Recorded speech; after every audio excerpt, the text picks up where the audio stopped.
How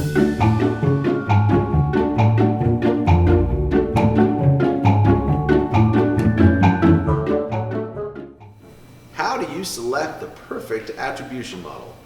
My suggestion is take everybody on the team that has an idea about it, write it down on a piece of paper, put it in a hat, and then pick it out of the hat.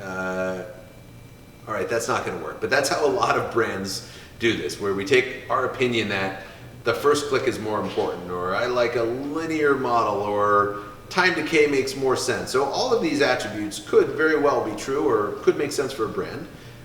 Most of what we're seeing in the space is letting the machines do some of the work. So data-driven attribution by Google, which has become available across the board. It used to be just available for premium or GA360 clients. So that's, if there's a simple answer, data-driven is probably where the market is going. But there's still, even within that model, a lot of levers that a brand can play with in terms of what's most important to them. The other thing I would say is with Google Analytics, you have the benefit of being able to actually compare different attribution models without having to select one. So every brand needs to have a winning model, or at least the model that they use at the end of the day to report results up to the CFO. There needs to be some source of truth and some methodology.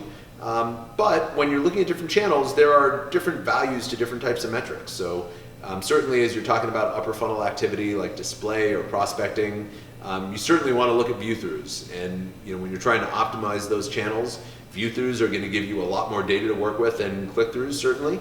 But when thinking about what kind of attribution model you need, what I love about GA is it gives you the opportunity to compare different models and see how that shifts. So what I would say is look at when you use a first click, the simple example, use first click and compare that to last click. And you can see how the numbers change. Compare those models. You can do that without breaking things or without rebuilding an attribution model. And that's going to be very telling. It's going to show you which platforms are really good at capturing new demand and creating upper funnel activity, and which of those channels work best for converting those customers. So that's the quickest way I would say to kind of compare different attribution models without having to make that decision.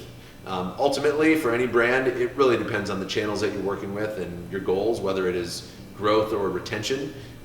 There isn't the right attribution model, but I would be highly suspicious that the majority of advertisers in the coming years are going to be using data-driven attribution and letting the machines figure out a custom attribution model as opposed to a marketer picking which one looks best, which is really what's been the case for the last decade.